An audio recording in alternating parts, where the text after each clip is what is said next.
What up? Hey, what up? Hey, what up? Hey, what up? Hey, what up? Hey, what up?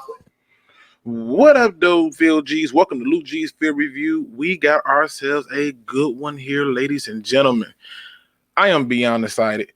If you have not, and I repeat, if you have not had the chance to check out the quarterback school, go directly in my description right now. Make sure you subscribe, okay?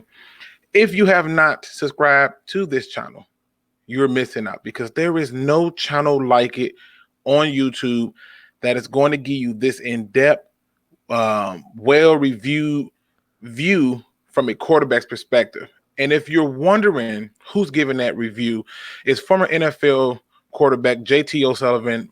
Welcome to the show. What's going on with you? What up, Luke? No, I'm excited, man. This is fun. You're too kind with the description, but this would be fun. I'm looking forward to the conversation, man. Talk a little ball. Too kind. Listen, your channel, I spend so much time watching your channel because not only does it break down things that I often talk about on my channel, many times people don't even realize those little things that you bring up. And that's probably why, the accolades are right on spot. And I know that many people want to believe that I understand football, I know how it works, but they don't really understand the ins and outs of many of the positions on the football field. And so when I saw your channel, I was like, yo, this is next level, and it blew my mind. So I was just excited and even more excited to even have you on, to talk about this.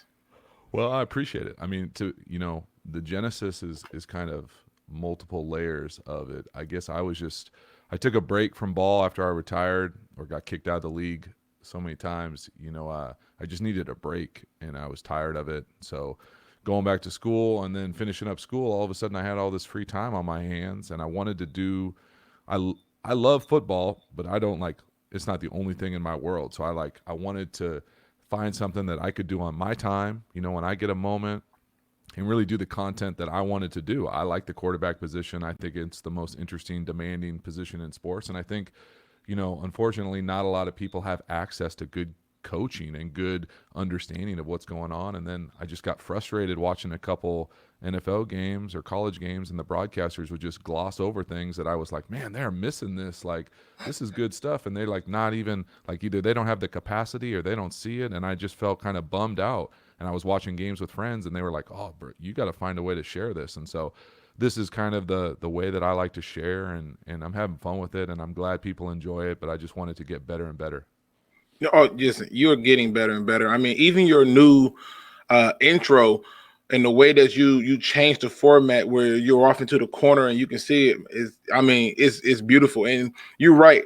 I've had the same problem. And I know that many of the people who do talk sports, they miss it. They just go by what the commentators say on the TV screen, and then that becomes law. I mean, I spent the betterment of the last 3-4 days defending Matthew Stafford because everything was his fault. And I'm like, what, did I miss something? So I totally get what you mean about them not being able to follow it, but having gone through that gauntlet, we're going to get right off into it and start talking about those little things. So you're somebody who's going to be versed about this. And again, I am on with the quarterback school, JT O'Sullivan, former NFL quarterback. So make sure you go and you subscribe. Okay. Now we have to get this thing going. One of the things I always talk about on my channel is the importance of a run game and a tight end to a quarterback. And many of my subscribers may feel like I overblow this perception. But when I went through and I did the history, watched the game film, I started to notice a trend, especially from those winning teams. And one of the things I noticed was they ran the ball. And that play action, having the short tight end routes that can open up the check downs and things like that was huge for it. So my question for you is, how important is a running game and a tight end to a quarterback's success? Well, you might not like the answer here. Okay, go ahead. I think to be honest with you, it depends. And so what I mean by that is if we're talking NFL football, then yes, you have to be able to run the ball because if you're playing good football, you play in January, you know? So that is different than playing college football in September, in California, where you can spin it all over the place. Right. The other part about that is with the run game and specifically with the tight ends, it's hard to get a good tight end. Like it just doesn't. Those body types, those Gronk type dudes, like they are the hardest to recruit in college. It's just hard to find big athletic guys. And so if you're at a lower level of football, it's just easier to go get a bunch of slot guys, and a bubble screen becomes a sweep, and a quick screen becomes an inside zone. And so it's just football is evolving in my opinion about how we quantify, run game. So run game nowadays in many levels of football is just throwing screens. And so, yeah, do you need to be able to control the ball and be able to spread the field and make the defense cover every blade of grass out there? Absolutely. Is it easier to run the ball at the end of a game if you can run the ball and kind of control the clock? Yeah. But do you need it anymore?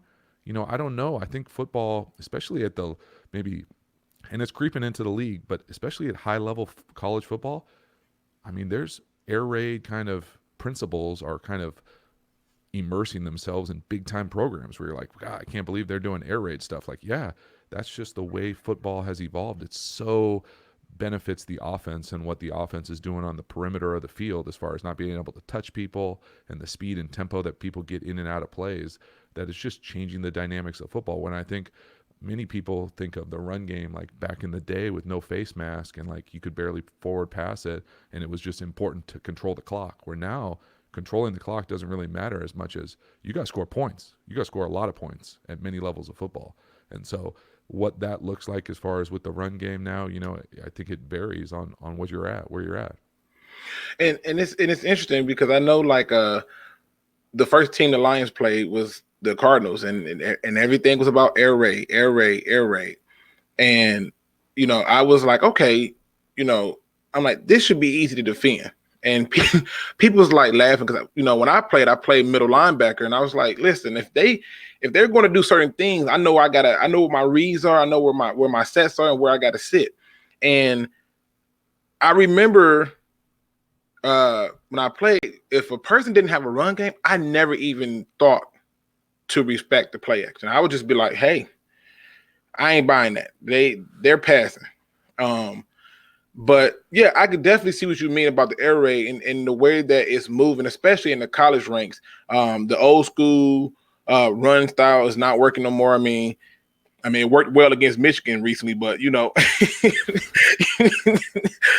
but outside that, generally, yeah, they're trying to put the ball in the air, and it's obvious. And you're right. I have noticed that it's hard to find a tight end because the Lions just got one. I think it's really good, and I'm excited about it to see him be able to do what he's able to do and have that athleticism. But you're right, there are not a lot of good tight ends and stuff. So as for a quarterback, when he's sitting up there going through his reads and different things like that, what are some of those little things that us, the fans, don't understand about the quarterback position?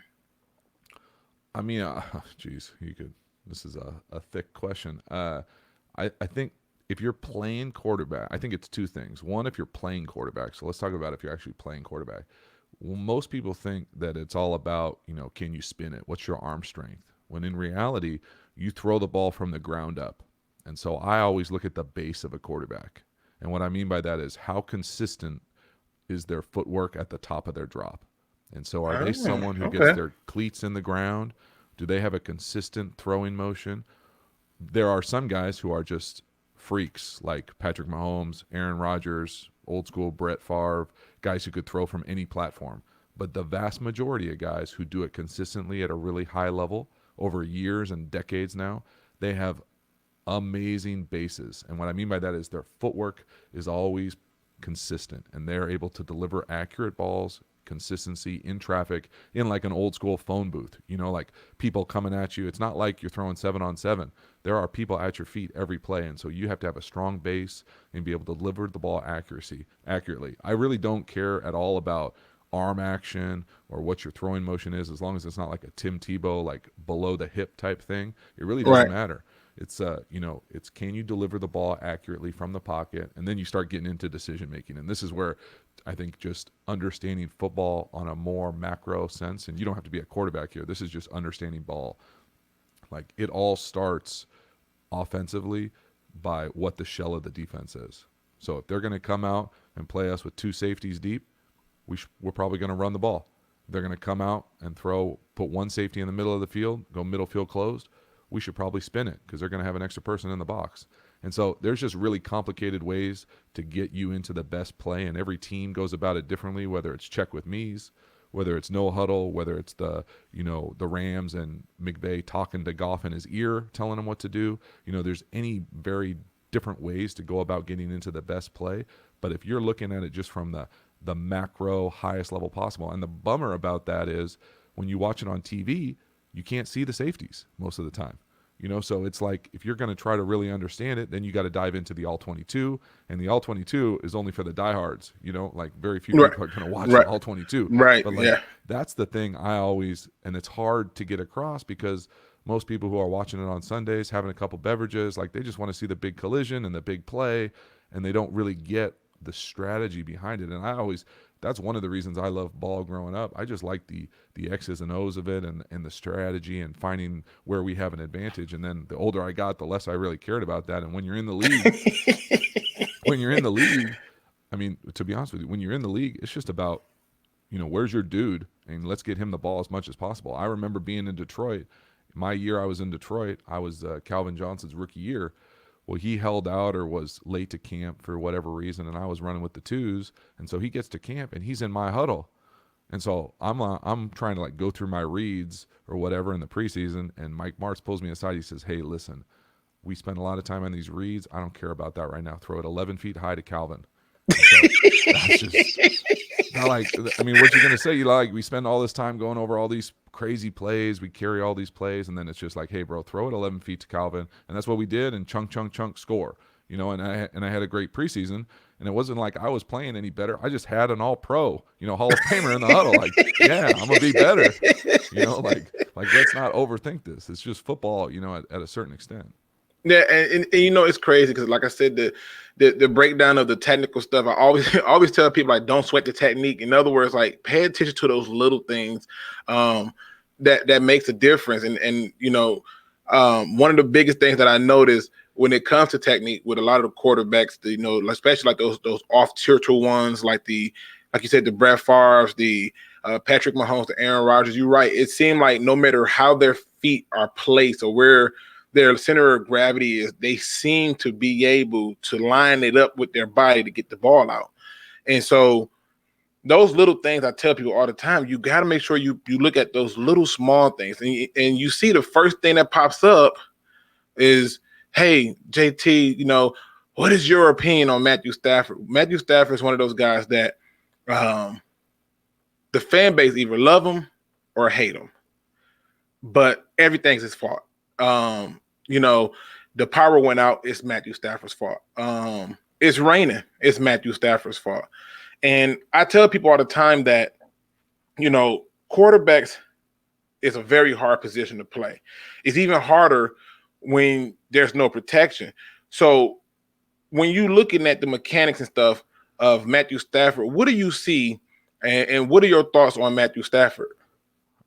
I mean, I'll be honest with you. I don't watch a whole lot of Matthew Stafford. But what I have seen, I think he kind of falls into this like no man's land gray space, in my opinion, of like almost like a poor man's Aaron Rodgers, Patrick Mahomes, where he does have the capacity to make some crazy throws with some jacked up footwork. And he does have some great arm action. Like, he makes some amazing throws. He's had some great come from behind wins where he's made crazy throws. And it's like, it's not consistent. Like, that's the thing for me, like the consistency of playing that position. Coming from a guy who struggled with consistency in that league, like, I get it. It's not easy to do, but I also wasn't like a big time NFL starter for a long time. So like, it's the consistency, I think, that makes judging quarterbacks a little bit easier. Yeah, they're all, if you lined them all up in a line, they would all wow you with how they throw the ball. but can they go out consistently and overcome? One of my favorite lines that I got from when I was playing in Green Bay with Brett Favre, and I was struggling a little bit with the coaches there, and I'd just been traded, and he gave me some great career advice. I don't think he knew it was great at the time, but he goes, "Hey man, sometimes you just got to overcome your coaching." And I was like, it made a lot of sense for me because I was getting off into the weeds, like, oh, they want me to change this, I got to do this better. And you know what, bro? Like, we're all pros here. Like, I got to play better. Like, I don't care who the coach is, I don't care what the play is. I can control how I play, and so I needed to be more consistent. And that really, that saying itself didn't give me an extra 6 years in the league, but like that gave me kind of a focus to be like, you know what?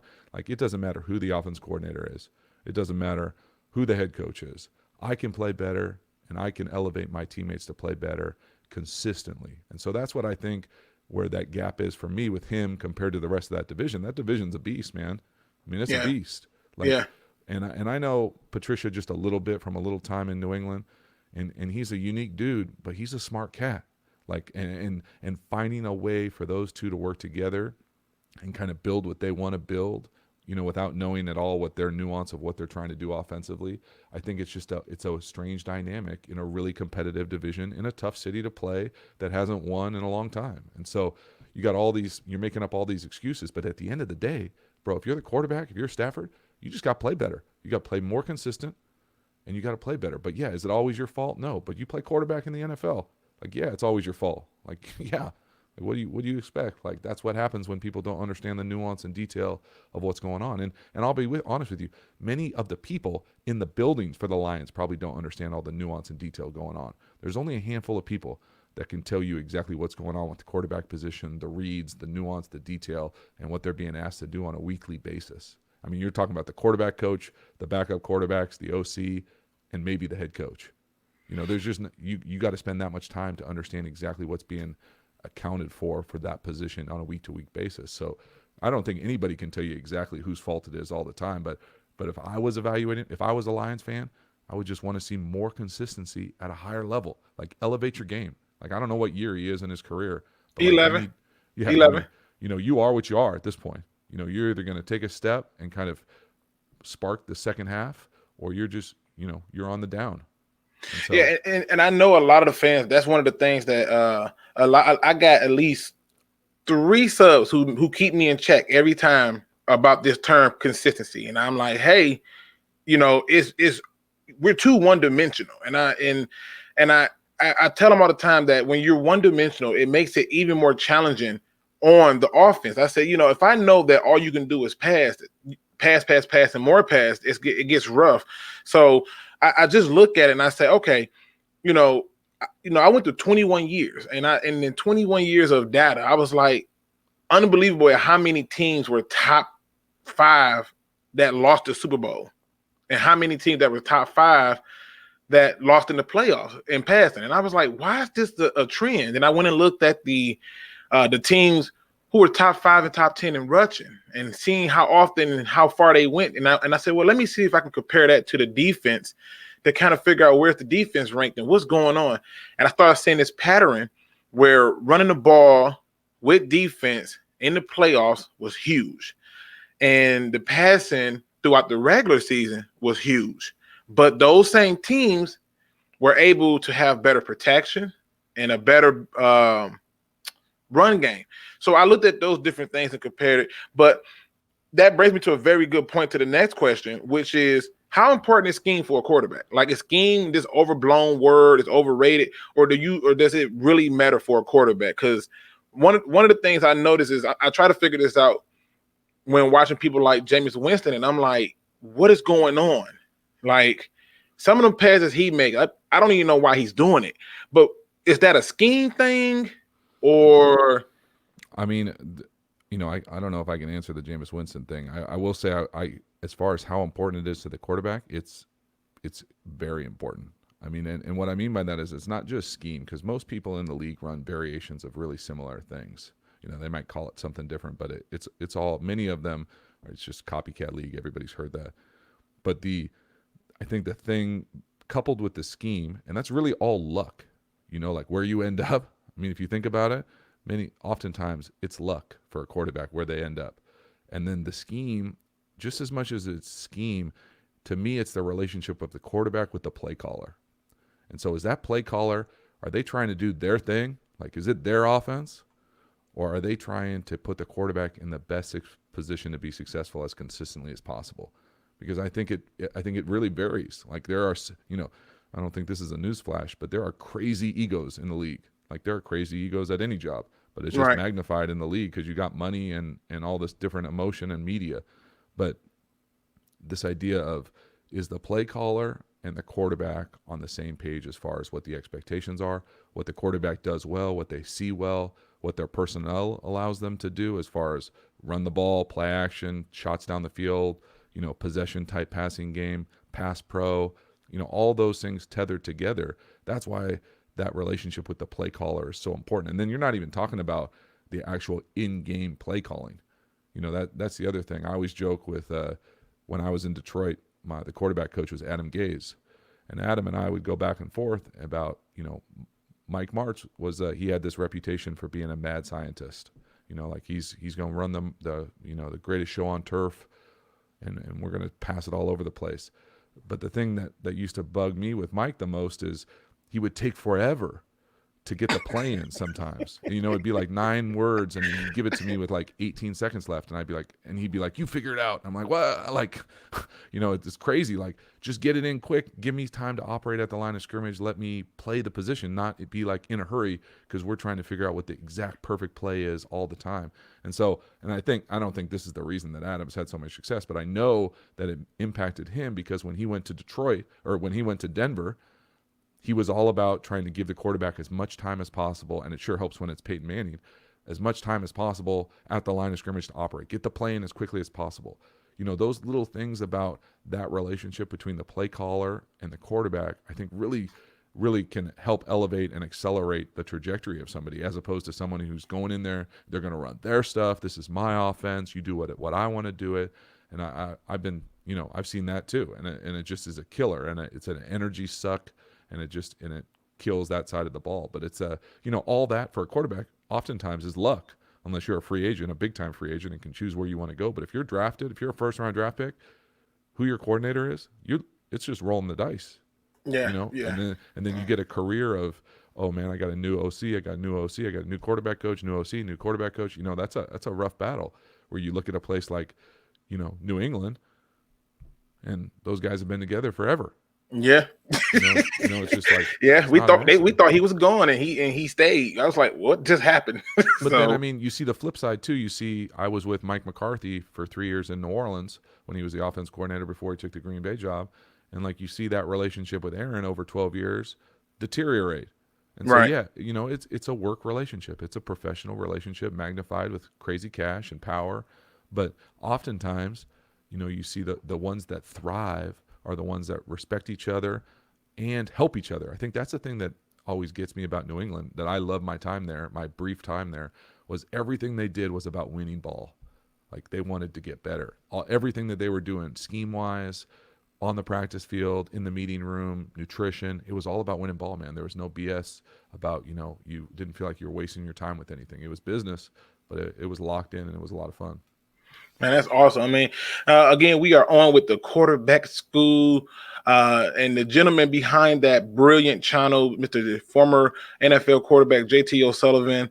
We got 31 people in the chat. Make sure you hit that like and subscribe. And if you have not hit the like and subscribe button or subscribe to the quarterback school, make sure you do so. It is linked in my description right now as we speak.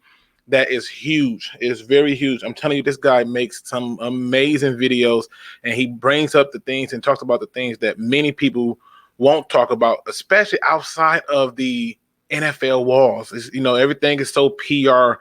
I notice these days where, if you're buddy with somebody, God forbid you say they did bad, like that's just any constructive criticism. So one of the things that I know that you brought up in talking about the New England Patriots and the idea of winning ball, that goes to culture. And I know we had a question from Data Boy, and how important is the culture in the success of a quarterback? I mean, yeah, it's really important. I think culture is kind of a popular buzzword. I think culture to me means what are the behaviors and the beliefs of an organization or a team. And so what do they emphasize? What do they talk about? What are their core values? What are they about all the time? Consistency that they can believe in and set their teeth into. And then what do they actually do? You know, a lot of people talk about culture and then they go out and act like a clown. You know, and so yes, absolutely. The culture, I think, you know, the teams and organizations I think of in the league that have great culture have had great culture for a long time. And it starts with, and you're probably not going to want to hear this in Detroit, but it starts with the consistency of the owner and the owner. Oh, you listen. Listen. We want to hear it. We want to hear it, and we know. Like, it's not a secret. Like, I don't know. You know, you look around the league and the consistency at that position. You know, it matters. And again, for many of the players, it's just luck where you get drafted to. You know, you don't get to choose who your owner is, and I think that's even just a weird word to talk about it. But you don't get to choose what organization you play for the first time usually, and so that's so much luck goes into that. But I think the culture for me starts from the ownership, and then it's magnified and lived and breathed by the head coach, and how important a head coach is in the league. I think, you know, you can't be overstated. It's a combination of, you know, do they have the capacity to handle what the demands of the job, and then do they make you better? Like, you know, very few. The thing I loved about Bill Belichick, as opposed to every other coach I was ever around, is he could be the position coach at a high level at every position. Like, that's crazy, right? Like, you know, it's funny because they got a documentary out with him, and I'm like the amount of stuff that he remembers from a game. He's like, yeah, that linebacker's right here, and I'm like, what? How? You know, it's almost like Rain Man. You remember that movie Rain Man, where he just, it was no getting around it. Like, he just remembered it all, and I was watching it, and I'm like, this is how he wins. Like, people don't see this, but yeah, listen. Trust me, the Lions fan base understand the ownership, and you know, I mean, I got to be honest. You know, Martha's doing pretty good so far. It looks like she's trying to allow people to do their job versus, you know, be like, oh, I made this. I feel like a lot of owners take that I made this team type attitude and don't really, you know, they just looking for the ticket sales. But yes, this fan base absolutely understands. And I know we had a question, because I know these questions are coming in. One of the questions was, how hard is it to deal with a diva receiver like AB for a quarterback? Yeah, I saw that one. I was hoping you weren't going to ask me. Yeah, listen. We can skip over it. Let's skip over it. I got you. I don't know AB personally, but I played with some diva wide receivers for sure. I think it depends on the quarterback, to be honest with you. You know, I was a guy who needed to anticipate to be successful, if I was successful at all. And so what I mean by that is I had to have the wide receivers that I could depend on to be where they're supposed to be and not fool the quarterback. Where some quarterbacks don't necessarily need that. They can hang on the ball a little longer and then just cannon that thing in there to wherever they go.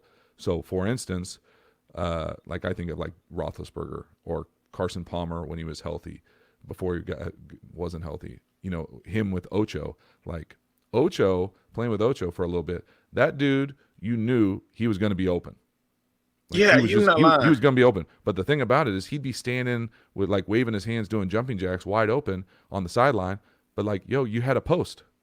You know, like, I can't play like that. But, like, Carson, he could make it work. And so it was great for them for a while.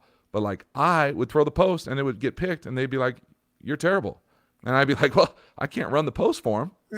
You know, like, you know, that's the part where, like, I could never play with guys like that. But there certainly are quarterbacks who are a little bit more recessy. And what I mean by recess, I mean, like, they're really comfortable when things break down. They're almost better when things break down as opposed to like Russell pocket. Wilson. Yeah, you know, they look smooth. Everything is clean. They know, you know, they don't make terrible decisions outside the pocket. You know, where I'm not fast enough. I was the slowest guy on the field. You know, I don't want to be outside the pocket. You know, I want to throw a check down. So, like, you know, I think that's but the diva thing off the field, man. I'm telling you, in an NFL locker room, I mean, I've never been around someone that I couldn't tolerate if they were good enough. And I think that's the way that most people feel. Like, if you ball out, I don't care what you do Friday night. I don't care what you do Thursday night. I really don't even care what you do Saturday night. If you come to play Sunday, 1 o'clock, we good. And so, like, I think that's the way that most people feel that that play. But you know, like the diva thing, like you be you, man. I don't. Nobody cares. No one's gonna tell you like what to do, Right. what to wear, what to act, as long as it's not a distraction. But at the same point, like I've never had a teammate, you know, tape a coach or something like that. You know, like that. That Right, seems right. strange. But like I always appreciated quote unquote diva wide receivers because you want people that want the ball. Like I've been around receivers that have been like, oh, don't throw me the ball in the first play. I want to get into the game. Like what? You don't want the ball? What? Like, what? Like I remember Hugh Jackson being like, "What? Like you don't want the hitch on the first play of the game?" No, I like to get into the rhythm. This wide receiver said, and we were like, "Oh, we don't have a chance, bro." Yeah, and that's rough. It be those little things that I remember back when I used to play in college. Obviously, I didn't go pro, but back when I used to play in college, it'd be those little things that I would tell friends. I would get home and they'd be like, "Hey, you know, you let that guy get behind you." I'm like, "That wasn't my assignment," you know. So yeah, the safety was supposed to be there. I don't know where he went, but he was supposed to be there. And I don't got eyes in the back of my head to know he's not there. So yeah, it's those little things that people don't know. I think it's funny, you know. And it is huge. And again, if you're not sure what's going on, people, I am talking to the quarterback school and its creator, man. It's awesome. That's why I got the thumbnail that says I'm going back to school, okay? Because those little things help, in my opinion, make me a better content creator. I watch his videos all the time, and his videos go into places that I'd be like, wow, I didn't even see that. Or wow, I didn't think about that. Or, oh, okay. Now I see what the thought process could be with that pass. And it's those little things with the footwork and how he talks about different little things that makes people special. I mean, he has dropped so many videos that is, I think you about 200-300. I think you at. It feels like a lot. I have no idea. Yeah, it's a lot. It's a lot. And I'm telling you, make sure you go and subscribe if you have not. I know Data Boy said, yeah, I just subscribed. He also wants to know, what are your thoughts about like general managers and Bob Quinn as a general manager? I mean, my one Detroit general manager story that I'll tell is I went into Matt Millen's office twice while I was there. Once to sign my contract and once on the exit interview, like after the season was over. The exit interview? Yeah. Really? And so, no, this is true story. His desk, he had like the show desk, and then like you turn around and it's actually like the workstation behind it with like the desktop and the computer. And so you could see his screen. And both times I went in there, one was in July, like a few days before training camp, and one was after, you know, a day or two after the season. Both times I went in there, he was watching WWE or WWF cut-ups of like wrestling. And I was like, oh shit, we in trouble. Like I can't make it up, man. It was like, I'm still like, I can feel it. Like, you said y'all trying to prepare and he's watching like wrestling? I mean, it was over. I mean, the season, it was over, granted. Both times we weren't playing, before camp and after the season, but both times I was like, man, that's really weird. Like that's just not a recipe for us to be very good. Yeah, that name right there gets so many Lions fans really upset, and it was so frustrating that that I saw the fans literally chanting for that season to not win a game, because they felt like that was the only way change was going to happen.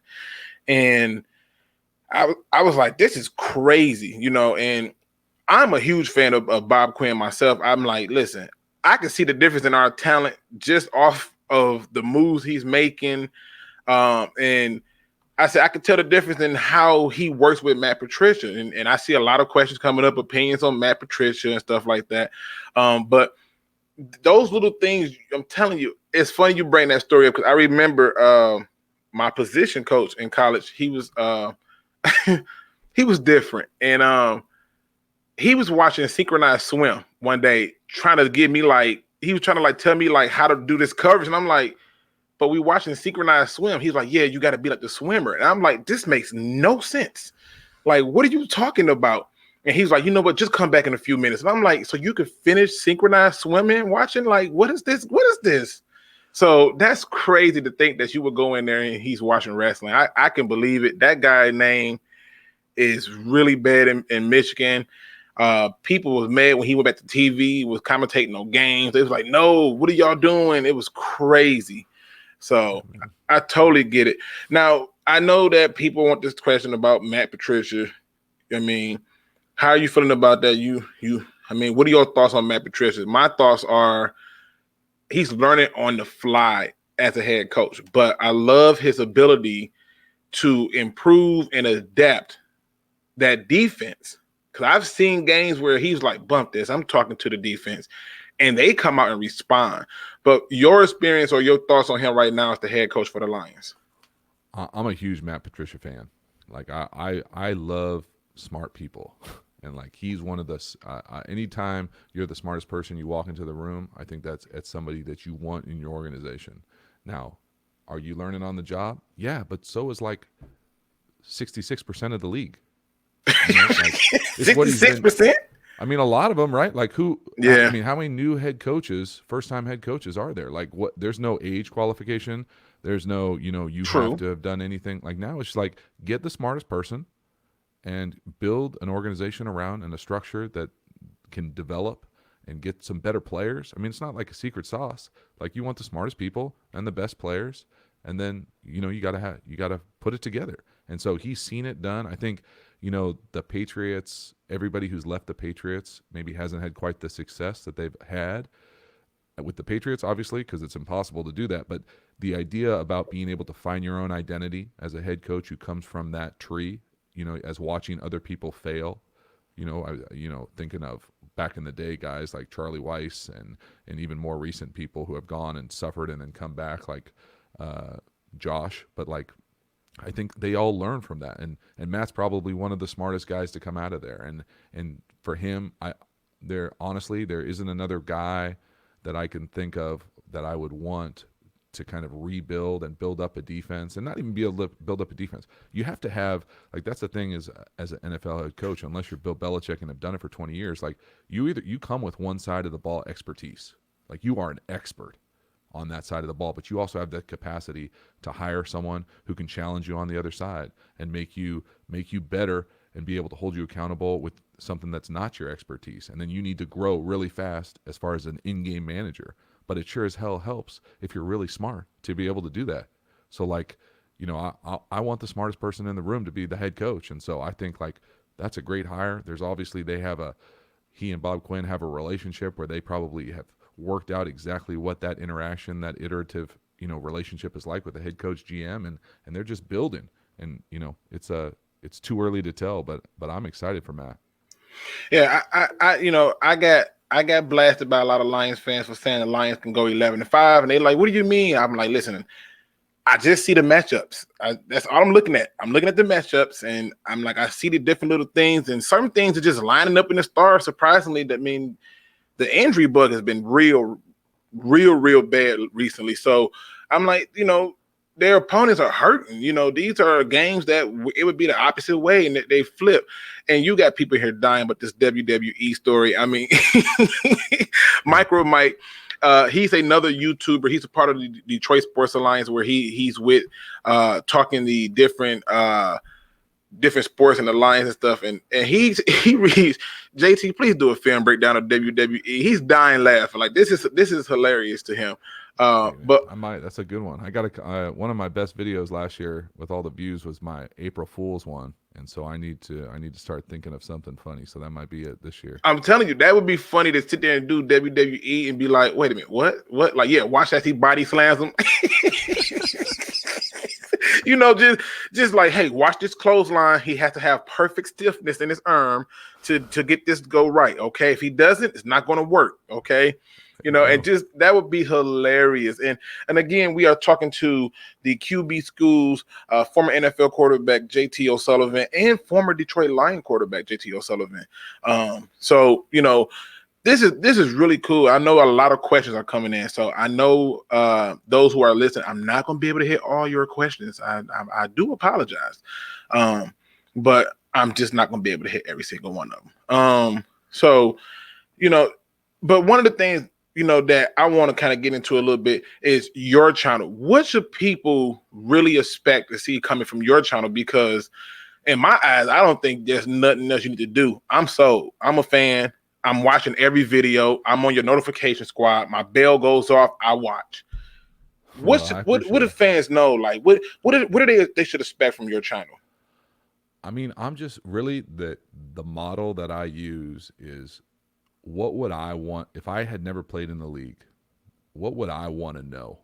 You know, what is interesting, really? And so I just try to find the most interesting clip and share it in a thoughtful, kind of high quality way, and share a little bit of, I want people to learn stuff. I want people to be entertained, and I don't want them to be able to get it, you know, watching, you know, the Fox broadcast. And so, not that they do a bad job, but they just don't have the time to do a deep dive. And so I'm always interested in like the details and the nuance.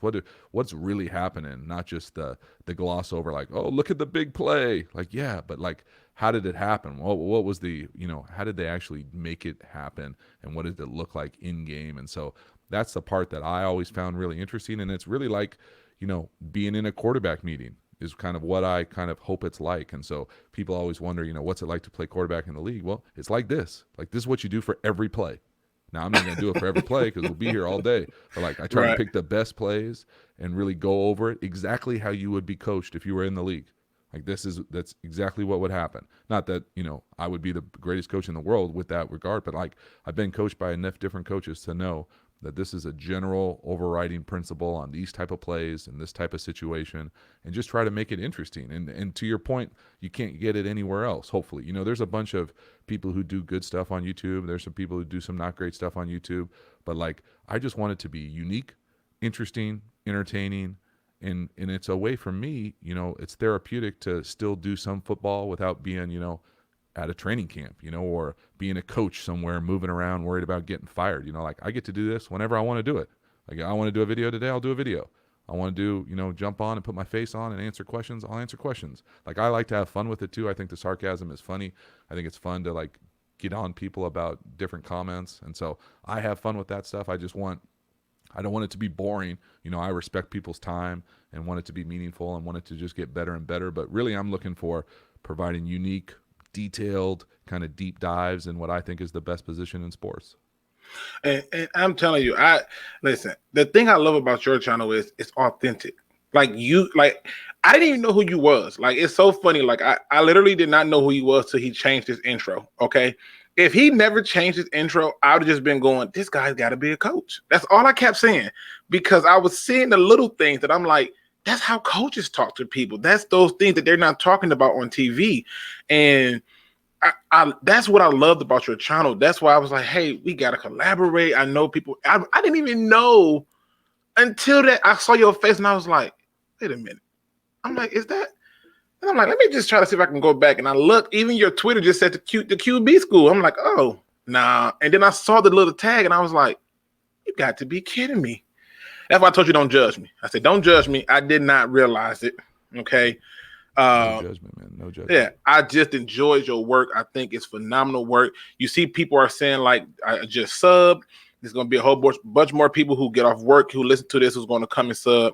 And I really think y'all should sub, because I'm telling you, what he's doing, it is unique. It is authentic. It is different from everybody else, and it makes a difference. Now, Mr. MicroMike is he's our residential veteran. As you can see, he has on his uniform there. And he's also a huge Lions fan. He wants to know, how important is the center position to a quarterback? I'm trying to think who the center was when I was in Detroit. Dom? Yeah, it was Dom. Yeah. I mean, he's a unique cat. You know, it compared, you know, I guess this is all kind of relative, right? Like in the scheme of things, would you rather have a left tackle or center? I'd rather have a left tackle. You know, I'd rather have any offensive line position than a center. But yeah, does it help to have a great center who's mean as hell and will, you know, hold down the huddle and make people respect what's going on and be really good at run blocking, pass blocking, making sure, you know, the center position oftentimes, not every offense, but most offenses, makes all the line calls. And so they have to be smart. You know, I always think of one of my favorite ones that I played with was Nick Hardwick in San Diego. You know, he and Phillip had a great relationship about, they always wanted to have everything blocked up and protected, and he really understood the nuance of pass pro. But, yes, having a great center really matters. But the thing about playing center is not oftentimes, I don't know what the percentage is. Back when I was playing, it was probably over 50%. You don't have anybody lined up over you. Oh my God, yes. So Oh my God, you speaking facts right there. I told somebody that when they was like, yeah, Pro Football Focus, they said Frank Ragnow never gave up a sack. I was like, nobody really lines up over the center no more. So I could play center if I just had to snap and make a line call. But can you snap and get off and block a 2-gap nose who weighs 330 pounds? That's a hell of a job. You gotta, that's tough duty. I think it really matters. I think it's the center is similar to the quarterback to a certain regard for the offensive line, just with the decision making that goes into it. But I've been around centers who couldn't do the decision making, and the left guard does the decision making. So it's not like it's impossible. You can't have the running back making the reads for the quarterback in that regard. So I think it absolutely matters. I think that there's a relationship between the quarterback and the center that's unique too, if they're both the decision makers on the offense. So having stereotypical smart guys who can be consistent and that are available all the time. I think one of the things that I always struggled with playing quarterback, especially a backup quarterback, is you end up playing with 3 different centers, in a game. That's a nightmare. You don't got guys snapping all over the place. You got guys making wrong calls sometimes who aren't used to playing center. And so, yeah, it's very important, but is it the most important thing? No, not even close. Yeah, it's funny because I'm friend with a few people who's in the NFL, and we laugh at some of the things that they tell me. Like most of them are all on the defensive side of the ball. Obviously, it would be funny that a guy who played defense is talking to a guy who played offense. So, but it's one of them things where they would tell me stuff like, yeah, man, I've seen some guys, at the center position, literally say things that literally told me to play, and I'm like, what? Wait a minute, did he just? And they wouldn't believe it until the ball was snapped. Like, no, he really told us to play. And I'm like, God, sometimes football, they can really test your will and the intelligence level. So no shocker there. But I mean, and I know you're doing this new thing on your channel with the vodcast. I love that. How much often are we gonna see that? Because that needs to stay. That you cannot get rid of that. Yeah, I appreciate it. I'm going to try to do a handful a week. I think I'm still kind of experimenting with what the audience wants to see and what gets the best reactions. But I have fun with that. It's fun for me to kind of go back and forth with people. As I continue, this thing evolves, you get into like the live stuff that you've mastered here, and what that looks like. It's fun for me, it's a constant learning and be getting better and better. And to be honest with you, it feels like you're playing a little bit where you just want to master the craft and make it as enjoyable as possible, but also, like as flexible as possible. Like that's the thing about YouTube. Like what got me into YouTube was like, I was like, I'm watching a lot of YouTube. And I'm like, well, if I'm watching it, I'm probably not the only person. So I just looked into it, see if other people were in the same space and what they were doing, and realized, I could probably do something like that and bring a unique slant, and that was it. And so the vodcast thing to me it's been a while in the making. I've tried to put off putting my face on there as long as possible, but just trying to make the channel better, more relatable, more personable, and just better overall quality. I've been spoiled with the help with this channel that I get, and so we're just trying to make it better and better. And look, these questions are gonna keep coming in because people don't get to have this moment. You know what I mean? Like they don't get to have a chance to talk to somebody who actually been through the fire. And Paul Chapman says, "Afternoon, guys. My question is about camp preseason. I know not everyone is game ready week 1 across the league, but why do the Lions always seem to be gassed until like week 3? What? I could take that one, JT. I mean, that was pretty simple to me. I mean, the truth is this: it depends on what's happening in the game. So if you're talking about what happened in week 1 against the Cardinals, you got to ask yourself a question. When you can't get them off the field on 3rd down, guess what? That's a sustained drive. And the fact that Arizona sped the game up, they no-huddled a few times on them, and then they came back out and just started hitting those little short routes, where it's right in front of the defensive players, and they don't even have time to get a breath. Yeah, you're going to get gassed. That boils down to conditioning. People who shouldn't be eating potato chips probably eating them. People who probably shouldn't be drinking lemonade and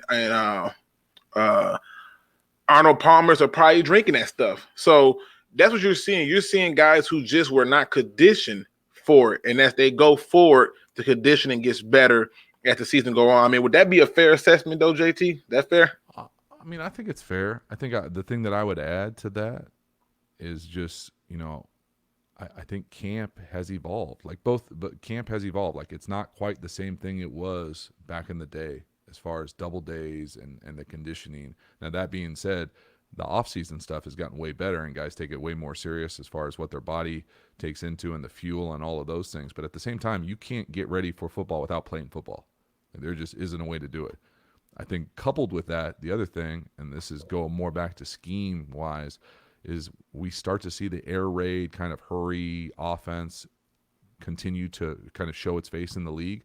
There's no way you can be in condition to run 10 plays. Not that they ran 10 plays, but like multiple plays as fast as you possibly can on defense is so much harder than doing it on offense. Because as a defensive guy, you don't know where the ball's going. You got to be going all the time. Whereas an offensive guy, if it's a run to the other side and you're playing wide receiver, you can kind of rest a second, catch your breath. As opposed to on defense, you don't have that opportunity. It's craziness. Yeah, I remember a game. I had to go all the way back to high school. It happened in college too, but this high school game was the worst. It seemed like no matter what we did, we couldn't get these guys off the field. I mean, every second down, they was just gashing us slow. And when I say I was gassed, I was gassed. Okay, I'm talking about absolutely gassed. And I would tell people like, hey, y'all think this is a walk in the park, but we got to get them off the field because we can't keep this up. Okay, it's no way for us to keep this up. And so, I have no doubts about it. And one of the things that I think that came from it would be conditioning, but I try to explain to people. I said, as a linebacker, my best friend was the defensive line. It opened lanes for me to run free. It gave me options, and I didn't have to worry about certain things. And like if I could have a guy like Ndamukong Suh be in front of me, or like what's the guy, Vincent Wilford, I'd have been in my best life. I'd have been like all-American, pro superstar, because they're going to take so much attention away from you that you can just pick your gaps. Now, I'm going to parlay that question over to your channel, because one of the things I see in your channel when you're talking about these quarterbacks is the positioning of the defender and where the quarterback is putting that ball. When it comes in the grand scheme of things, and I think the question was by, I'm going to make sure I read his name right, Daniel Griffin. He says, does it fall on the quarterback if the quarterback ends up number one in the league in passing yards season after season, yet still end up with a losing record? I mean, yes and no, right? Like, yeah, right. It matters, but, I think we all know that the quarterback gets too much credit when they win and too much credit when they lose. But yeah, they got to go out there and spin it. I think the thing that I thought you were going to go with the accuracy thing and the defenders is, and this is something that I think gets misconstrued in the media, especially when you're watching the game, with all these back shoulder throws. Right. Back shoulder throws for quarterbacks are great, because when a defender has their back turned, and I remember sitting in many quarterback meetings, many different organizations, when a defender has their back turned to the quarterback, the only thing that they are defending is the width of their shoulders. You throw that thing like they're wide ass open. And unless it hits them in the numbers, it's going to be a completion, because your wide receiver is usually a pretty good athlete, and they're not looking. It's more, I was always more nervous when that corner is staring right at you in a pedal, as opposed to if they want to come up, play man, and run with us and turn their back to me, great. I'm going to throw it. I can throw back shoulders. It's because it's routes on air, really, because they're not, unless he makes a miracle play where he turns his head and bats the ball, which is really hard to do consistently. That's the accuracy with those back shoulder throws that I think people always think like, God, that was an amazing throw. Like, yeah, I mean, it looks crazy, but the defender's got his back turned. Like, yes, please. Yeah, and I think a lot of times, especially for most of us Lions fans, when they see a quarterback in a Lions uniform do that back throw, oh, he was off. And I'm like, that's on purpose. One of the things I always talk to people about, and this would be my last question before we get out of here, is the anticipation throw. In the NFL, how often are quarterbacks, in your opinion, throwing the ball as an anticipation throw versus throwing the ball directly to the receiver? I think it varies by guy, to be honest with you. I think most people, I think ideally you would love 3/4 of your throws to be anticipation throws because you just got to get the ball out of your hand to stay healthy. You hold on to the ball, bad things happen.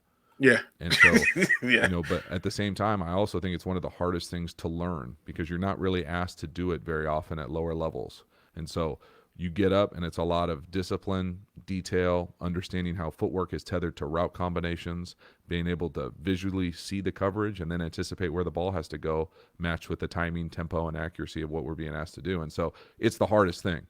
But at the same time, it's coupled with good scheme, good coaching. It sure helps to have great wide receivers. But I think to be successful over the long term, the vast majority of your throws are going to be anticipation throws. Like, sure, are some guys going to be able to stay in the pocket, play action, see the wide receiver come out of a break and just rifle it? Yeah. But does it happen very often? No. Oftentimes guys who do it at a high level, you think of guys like Breeze, all his throws are anticipation throws. Tom, all those type of throws are anticipation throws. Getting the ball out of your hand, pre-snap read, know exactly where to go. And so it's that type of thing. I think it's hard to learn. You got to practice. It takes trust, anticipation, and just an understanding of what's going on. I will say, let me give you one quick question to go totally off base here. What's an NFL drug test like? Just because I keep seeing it. I have one. I know. I'll just say, listen, One Pride 40 he's been rocking with me for a very long time. A very long time. And you see, he got these good questions. He's like, I'm gonna get all this stuff that I'm really curious about before anything else. So that's why it keeps coming up. Well, I only have one good story about an NFL drug test. So on the off season, they can test you whenever. And I think there's certain number of times, whatever. But I was living in San Diego in the off season, and so they knock on my door, say, "Hey, we got to drug test you," and I'm like, okay. And so when they drug test you, you have to like pull your pants down in front of the dude and like pee in the cup right in front of him. There's no, Whizzinator, you can't fake the funk anymore with that type of stuff. Like they are watching you, right? So this dude, I'm in my house, I open the front door, little space in the front, and then there's a bathroom right to the side by the front door. So I leave the front door open with this dude in here watching me pee in a cup. And I'm like, and I forgot that I had a serviceman coming to like deal with my washer was broken at the time.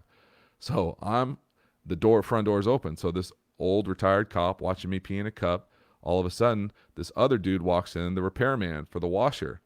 And he's like, and I'm like, I've got my stuff in my hand, old dude in the bathroom with me, and like this guy walks in with like a toolkit. He's like, "Is now not a good time?" Oh my God. Yeah, like, that's a very awkward picture to see when you walk in. Like, did I just walk into something that I should not be looking at? Like, what? Yeah, so I was like, "Nah, bro, fix it, man. I'll be out there in a sec." So I didn't even realize they came to your house. I thought it was more like you go to the facility and then they got like a long line and just in training camp they'll do that, or during the season they'll do that, but they can come anytime. So they come to the house.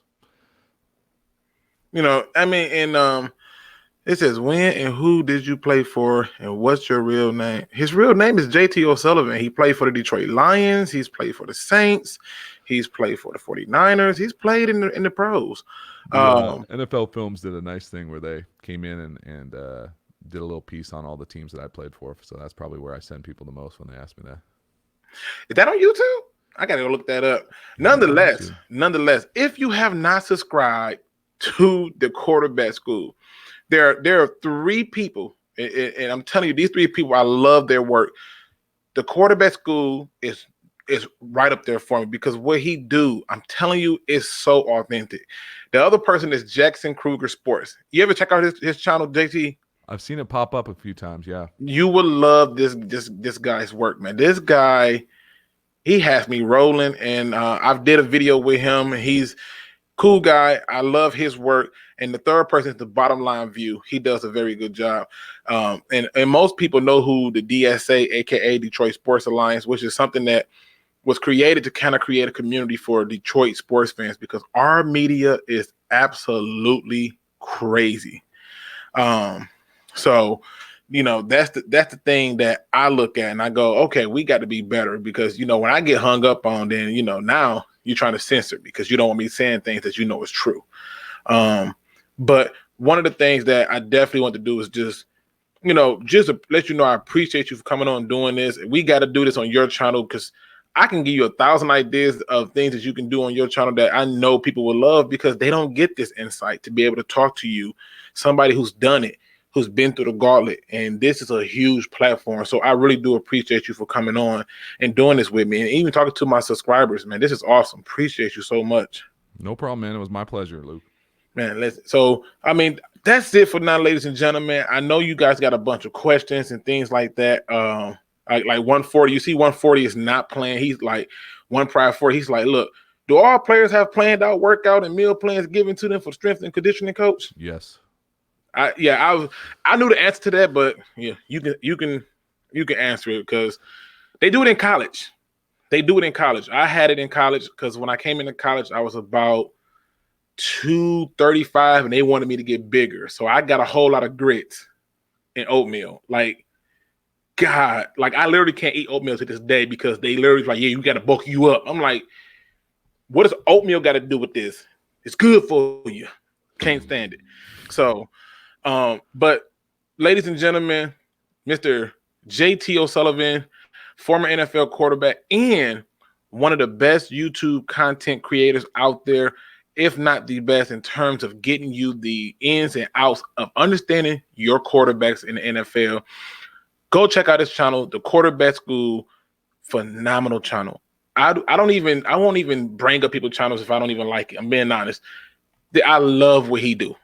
Even the new look that he did, I love the new look. The question, I was mad I missed his Q&A part. You got to do that again so I can come in there.